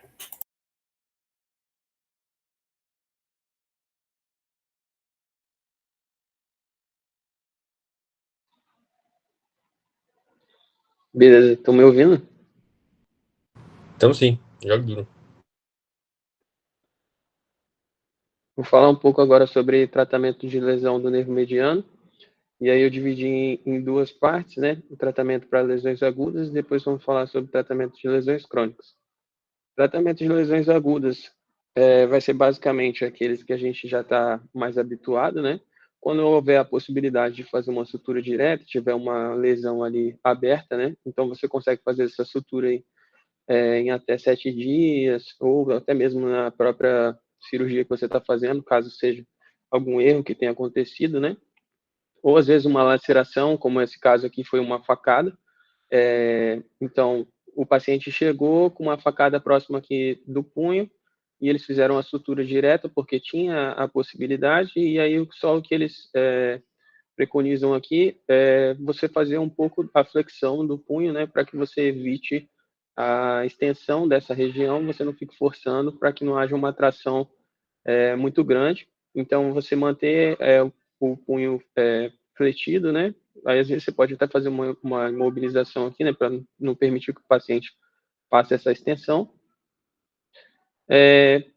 Caso não tenha a possibilidade de fazer uma sutura direta, a gente vai fazer com um enxerto visceral. Aí aqui a gente tem um caso onde teve um neuroma, a retirada do neuroma, só que não foi possível, aqui a gente consegue observar nessa parte aqui mais superior, onde foi retirada essa parte do neuroma, e não consegue fazer a sutura direta, então a gente vai fazer com enxerto dissural. Aí utilizando o enxerto dissural e o selante de fibrina, né, para que a gente haja uma cooptação melhor. E aí vão ter duas transferências nervosas que são mais aplicadas hoje em dia. A primeira que a gente vai ter é a do braquial para o nervo interósseo anterior. Essa transferência que a gente vai conseguir restaurar aqui é a apreensão básica. Esse ramo motor do braquial, ele vai ser transferido, né, para o nervo interósseo anterior. Então, a gente vai ter preensão e pronação através do pronador redondo. Então, aqui a gente tem uma exposição, né, desses nervos, e depois feita essa transferência aqui completa do braquial para o nervo interósseo anterior. E a gente vai ter também a transferência do extensor radial curto do carpo para o nervo interósseo anterior. E aí seria um pouquinho mais distal, né, mais ali na região ali do cotovelo. E aí é que a gente vai estar pensando aqui também restauração, né, desses músculos que estão mais distais ali, principalmente os do antebraço. Então, você consegue restaurar fazendo isso aqui, flexão do polegar, você vai conseguir restaurar a flexão dos dedos, né, do indicador e do médio. E ele é mais usado para lesões altas, né? Isso. E aí a gente consegue reparar aqui, nesse artigo, ele conseguiu trazer até um MRC4 nesses músculos do antebraço. E aí a gente parte agora para tratamento de lesões crônicas. Basicamente, o que a gente vai ter como principal é trazer a oposição do polegar, né? Retornar com que o paciente faça a oposição do polegar. E essa técnica é chamada de oponentoplastia. E aí, dentro da oponentoplastia, a gente vai ter várias pessoas que fizeram diferentes técnicas de transferências de tendão. Eu vou falar sobre elas. A primeira que a gente vai ter é a transferência do extensor do indicador, que é a técnica de Buchhalter-Finocchio.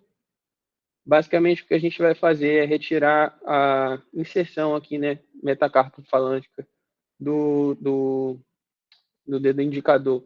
E aí a gente vai tirar o extensor do indicador, o próprio, né? E aqui nessa região a gente vai ter dois tendões, que a gente vai ter o extensor comum, né, e o extensor do indicador. O do indicador é fácil da gente perceber ele, porque ele é o mais ulnar, geralmente. Então, é esse que a gente vai utilizar. E o que a gente vai fazer é tunelizar ele, passando por baixo do extensor do polegar. Nessa região aqui, né, a gente vai tunelizar ele passando aqui pela região radial, isso, pela região radial, e o que a gente vai fazer é passar ele por baixo do extensor do polegar longo e por cima do extensor ulnar do carpo, até que a gente consiga chegar aqui no abdutor do polegar curto. Aí, então, o que a gente vai fazer? Aqui tem um esquema representando isso, né, que eu acabei de falar. E o que a gente vai fazer? Geralmente, o cirurgião faz uma imobilização dessa falange, né? Então, um fio de Kirchner aqui. E para que haja menos tração desse tendão, o que eles fazem é trazer o punho, mais ou menos ali entre 10 a 30 de flexão, e um desvio ulnar. E aí, entre 10 a 30, ele nesse artigo aqui, ele fala assim que o menor grau possível de flexão que você conseguir fazer com que haja a oponência máxima do polegar, é esse o grau que vai ser escolhido. E depois disso, para que o paciente não fique fazendo muita tração dentro dessa cirurgia, a mão dele é imobilizada por mais ou menos 5 semanas.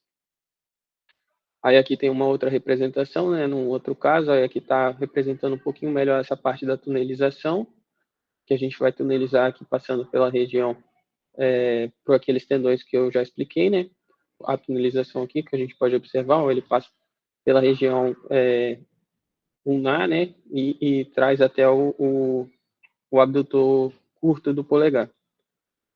Acho que eu só preciso comentar uma coisa aí, que eu não sei se ficou claro para a galera, mas é isso. Você tira, que você tinha falado radial antes, mas na verdade ele disseca.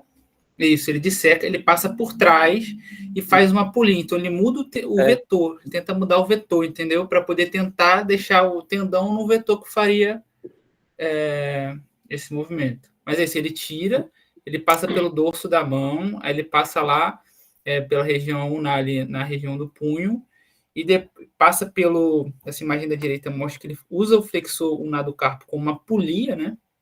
Então ele passa em volta do flexor ulnar do carpo para mudar esse vetor. E aí faz isso aí. Isso, perfeito. Eu acabei confundindo ali na hora de falar, mas é isso mesmo. Ele vai usar a parte ulnar, né, para fazer essa polia e conseguir fazer a oponência.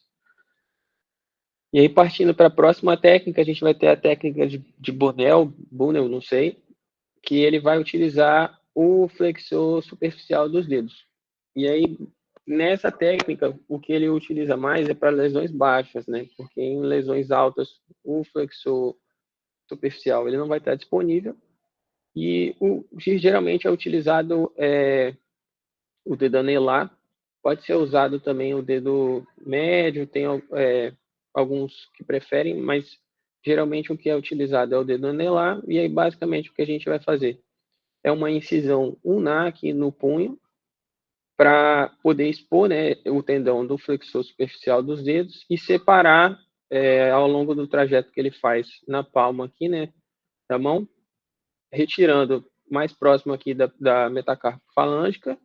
Então a gente vai retirar essa inserção aqui que ele tem e tunelizar ele para essa região aqui. Então, o que ele vai fazer nessa tunelização? Ele vai utilizar, assim como que a gente viu lá, que ele utiliza uma polia, nessa aqui ele vai utilizar o pisiforme como uma polia, e aí ele vai levar para o polegar, passando por cima do extensor do polegar longo, assim como aquele que a gente acabou de ver. Só que aqui ele vai utilizar o pisiforme para fazer essa polia. E aí ele vai fazer aquela inserção, como a gente já viu, né, do flexor superficial no abdutor curto do polegar, para que eu consiga fazer essa oponência. O próximo que a gente vai ter é a de Kamitz. Ela só pode ser utilizada em lesões mais baixas também, né? Porque em lesões altas o músculo não vai estar disponível. Quando eu estava fazendo a pesquisa, sempre o cirurgião falava que gostava de usar essa porque é uma cirurgia simples, é rápida. Então, os que demonstravam preferência por essa técnica falavam disso, mas que tinham, porém, né, assim como o Marcos estava falando, que existem, acho que, se eu não me engano, acho que era 18% ou 20% da população que não tem esse músculo, né? Então, não tem a possibilidade de fazer essa cirurgia. E aí, partindo para a técnica, né, o que a gente vai fazer? Uma incisão aqui na região do túnel do carpo, assim como se fosse fazer uma síndrome do túnel do carpo, só que a gente vai estender 2 centímetros aqui mais para proximal e estender um pouquinho mais para distal também, para poder fazer essa exposição do palmar longo. E a gente vai cortar o palmar longo e vai fazer essa tunelização aqui por baixo mesmo dessa região onde a gente está enxergando, para que ele consiga alcançar o abdutor curto do polegar, né? Então, basicamente aqui vai passar por esse trajeto aqui que ele está fazendo, só que pelo subcutâneo. A próxima que a gente vai ter é utilizando o abdutor do dedo mínimo, essa técnica é a técnica de Huber. O que a gente vai fazer é uma incisão aqui na borda ulnar do dedo mínimo para poder expor esse músculo, né? Tirar a inserção que ele tem aqui mais distal e vai dissecar até chegar na região ali do pisiforme. E tem que ter muito cuidado para quando estiver fazendo essa dissecção aqui mais próximo, porque você tem a possibilidade de lesar o pedículo dele, né? Vai fazer também uma incisão aqui mais próximo na borda radial, né, próximo ao polegar, para que você consiga fazer essa tunelização. Basicamente, é um orifício aqui para você conseguir passar esse tendão, fazer com que haja o polegar em oposição total e fazer a mesma técnica para o abdutor curto do polegar, né? Para fazer essa oponência. E aí foram essas técnicas que tinha de oponência do polegar, e a gente vai passar para outras técnicas que eles utilizam para poder restaurar outras funções. Essa daqui é uma técnica utilizada para restaurar a flexão no indicador e do médio. O autor dessa técnica utiliza o extensor curto radial, ou extensor radial longo do carpo, e ele vai fazer uma transferência para o flexor profundo dos dedos, né? Então, o que ele vai fazer é uma incisão no dorso do pulso ali, na região onde vai estar inserido o extensor radial longo, né? Que é mais ou menos ali no segundo metacarpo. Vai tirar essa extensão dele, vai tunelizar, vai tirar essa inserção dele, desculpa, vai tunelizar ele pela borda radial do pulso, assim como ele está fazendo desculpa, aqui ele não mostra não, mas seria pela borda radial, seguindo nesse sentido aqui, né, como ele está mostrando. E aí você vai trazer ele até o tendão do flexor profundo dos dedos, e ele utiliza essa técnica aqui, que é a técnica aplicada, que é basicamente unir, né, você vai fazer como se fosse uma sutura de todos os tendões para que eles façam uma flexão conjunta. Então, quando você faz essa transferência, quando você emitir o sinal para que haja a flexão profunda dos dedos, eles vão fazer a flexão profunda como se fosse um movimento só, em massa, né, de todos os dedos. Aí essa tensão aqui, para a gente poder definir como que o dedo ele vai estar quando a gente fizer essa transferência, ele fala que o dedo ele tem que estar totalmente flexionado quando o punho tiver com 30 graus de extensão. Então, quando o paciente fizer 30 graus de extensão, os dedos têm que estar totalmente flexionados. E quando ele fizer 30 graus de flexão do punho, ele tem que estar totalmente estendido. O dedo tem que estar totalmente estendido, né? Para que você não faça muita pressão, não faça uma tensão muito grande e o paciente acabe fazendo sempre a flexão do dedo. Outra técnica que a gente vai ter também para flexão do indicador e do médio é uma transferência do flexor profundo para o flexor profundo, e aí a gente, é até meio estranho falar isso, mas para a gente poder entender, seria a parte que é inervada pelo ulnar, né? E a gente vai fazer uma transferência por essa parte que foi perdida do mediano. E aí, basicamente, o que ele vai fazer é expor o tendão do flexor profundo dos dedos e fazer como se fosse essa técnica aplicada que a gente acabou de ver. E ele vai unir esses tendões todos, que seria, na verdade, né, do dedo anelar e do dedo mínimo, que seriam os que estão funcionando pela inervação ulnar, e ele vai unir ao do indicador e do médio para que haja essa flexão em massa. Então, quando o paciente ele faz essa tensão, é como se fosse um movimento só. Então, ele flete todos os dedos, e aí faz aquele mesmo esquema da flexão, né, daqueles graus que eu já mencionei. E a última técnica que a gente vai ter é a pré-flexão do polegar, a transferência do bráquio radial para o flexor longo do polegar. E aí, basicamente, o que a gente vai fazer é uma incisão ali mais próxima do pulso, no processo estiloide, né, que é onde o bráquio radial está inserido. Vai tirar essa inserção radial do bráquio radial, liberar todas as inserções que ele tem ali no antebraço, nessa região aqui mais proximal, né? Vai identificar onde está o flexor longo do polegar, que é aqui, onde ele está mostrando, e aí você vai fazer essa técnica aqui de entrelaçamento desses dois músculos, né? Para que, quando você emita o sinal, você consiga fazer a flexão da interfalangiana do polegar. E aí, novamente, tem que ter uma tensão ideal para que você não faça sempre a flexão, né? E aí, qual é essa tensão? É aquela mesma o mesmo grau daquele que a gente já viu, que seria o punho flexionado a 30 graus, e aí o polegar, ele tem que estar com todas as articulações dele, então a interfalangiana, metacarpofalangiana e a carpo-metacárpica, totalmente estendido, né? Ele pode ser estendido passivamente. Então, você tem que, quando o paciente estiver fazendo a flexão do punho, ele tem que conseguir fazer a extensão do polegar, para que não haja essa tensão muito grande. E é isso.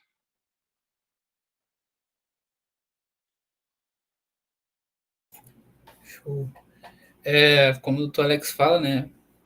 A única coisa que separa a gente do macaco é a oponência. Então, assim, é uma das funções mais importantes em questão do mediano, junto com a flexão que dá a apreensão, né? Da força de pressão. Então, tem que ter uma boa flexão para conseguir segurar as coisas. Então, geralmente, quando a gente vai fazer essa questão da flexão, né, do flexor, a gente sutura tudo junto, né? Sutura todos os ventes musculares, tanto do ulnar quanto do mediano, né? Então você sutura todos os ventres ali, sutura os tendões, tudo, aí fica uma força só, né? Então você não vai ter individualização direito, mas você tem ali o movimento, né? Dos dedos. E tem diversas técnicas para a oponência do polegar, né? Então aí você escolhe a que você se sentir mais capacitado para fazer e tiver mais intimidade. Eu nunca vi o Dr. Alex fazendo essa cirurgia, não, mas enfim, com certeza ele sabe todas, talvez ele cobre todas aí. É verdade. É isso. Acho que tem mais um artigo, né? Tem. Deixa eu ir. Porra, lembrei como é que foi.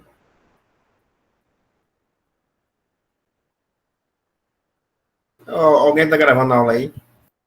Gabriel, né? Gravando, Gabriel. É a obrigação, eu acho, já. Coitado do cara, pô, não tem nem mais espaço no Tá CPU. dizendo. É a obrigação dele. Gabriel é outro nível, meu. Pega a responsabilidade e mata no peito. É isso aí. Eu gosto de sofrer, pô. É isso aí, meu. Ele não é só histórico, ele também é sadomasoquista. Desculpa. Vai sair na gravação isso aí, deixa lá. Ó, vou Aí ele- adiantar. Transferências nervosas do antebraço e da mão. Só a parte histórica, né, que ele disse que Florence, ele foi o primeiro a realizar essa parte do experimento do plexo, e foi através dos galos, que foi quando ele estudou a parte da inervação do plexo braquial. Aí ele percebeu que poderia ocorrer essa regeneração axonial através dessas transferências nervosas, e que uma fibra nervosa, ela tem uma taxa de regeneração de 1 a 2 milímetros por dia, e que é daí que uma lesão de proximal de plexo braquial tem que ser abordada em 3 meses. Por causa dessa taxa. Aí, falando mais um pouco, no artigo eles abordaram a parte das lesões graves, e que quando tem uma perda do corpo proximal, ou quando é uma lesão muito tardia, é difícil de tratar, e que muitas vezes não vai ter aquele reparo convencional, como o Isaac abordou. Então, com a parte dos enxertos, por causa da fibrose também, e dos tecidos no local, né? E também do tempo. A solução vai ser as transferências mais distais, que ela vai reduzir a parte da distância entre o ponto de lesão e também do músculo-alvo para recuperar a função. Aí isso vai facilitar a reinervação ali, recuperação funcional. Já as transferências tendinosas, como o Isaac já abordou, elas são mais limitadas em relação à parte da potência muscular, que sempre vai diminuir um pouco da potência. Se antes era 5, vai ficar 3 a 4. E que ela pode também não restaurar toda a função motora da forma esperada contra a transferência nervosa. E que, tratando das lesões, uma lesão do nervo radial, ela vai comprometer a parte da extensão do punho e dos dedos. Aí, como é que a gente vai recuperar? Com a transferência do ramo motor do nervo mediano, que vai ser o flexor superficial dos dedos para os extensores. Aí vai ser a solução mais comum para recuperar esse movimento. Aí, quando for uma lesão do nervo mediano, ela vai afetar a parte da pronação e da flexão do polegar e do indicador. A gente vai usar o ramo interósseo anterior para o ramo motor do mediano, para restaurar isso.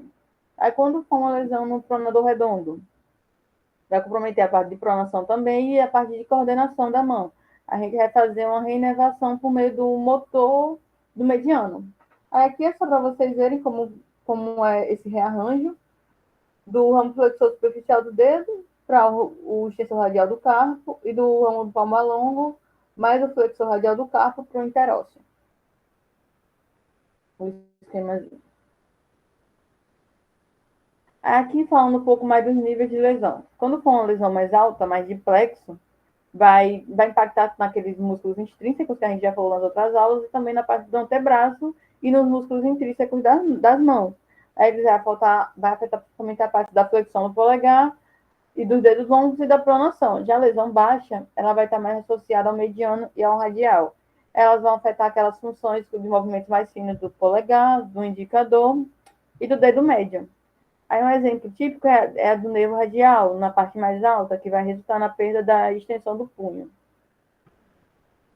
Aqui é só para vocês verem como é o rearranjo e como funciona a extensão. Aí o principal objetivo da transferência motora vai ser restaurar aquela parte da flexão e pronação do nervo mediano, e um exemplo disso vai ser a transferência do nervo radial, o extensor radial do curto para o nervo interósseo anterior. Aí essas transferências elas vão acabar melhorando a capacidade de realizar os movimentos finos e também uma precisão maior desses movimentos e aumenta a funcionalidade da mão.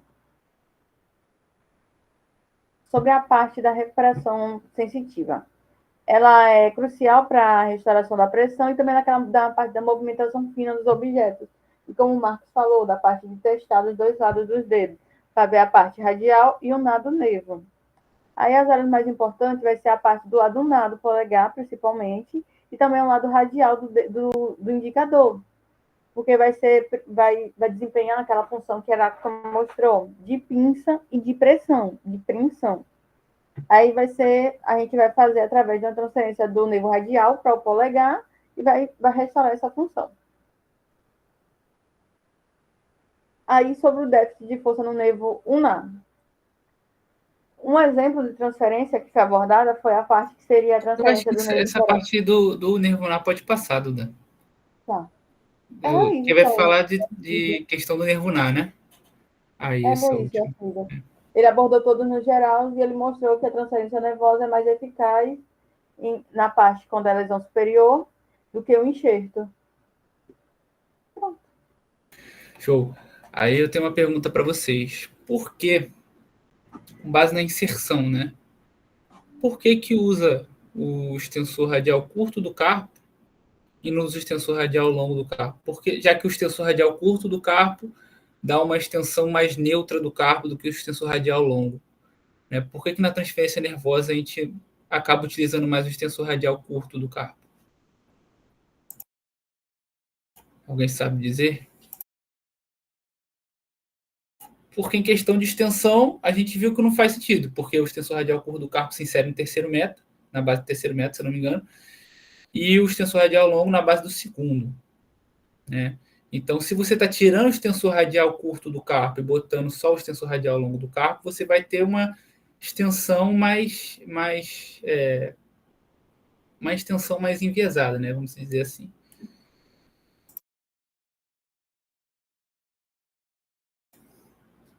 É por conta da anatomia, própria anatomia nervosa. Tem que chegar no interósseo anterior, nesse caso. Né? Deixa eu ver se eu entendi. Vai ter um desvio na hora que eu for estender, não é isso? Isso. Ah, entendi. Pronto, é isso.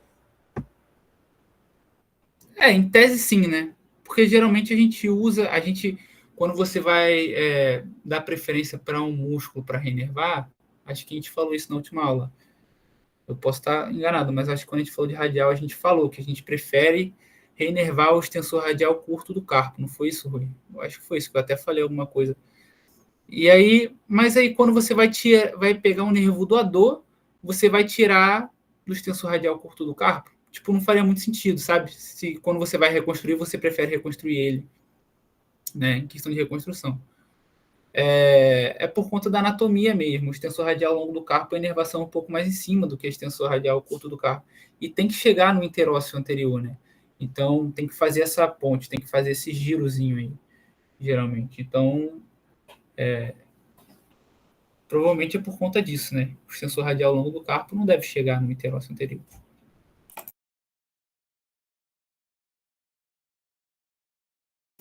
Dúvidas, galera? Perguntas?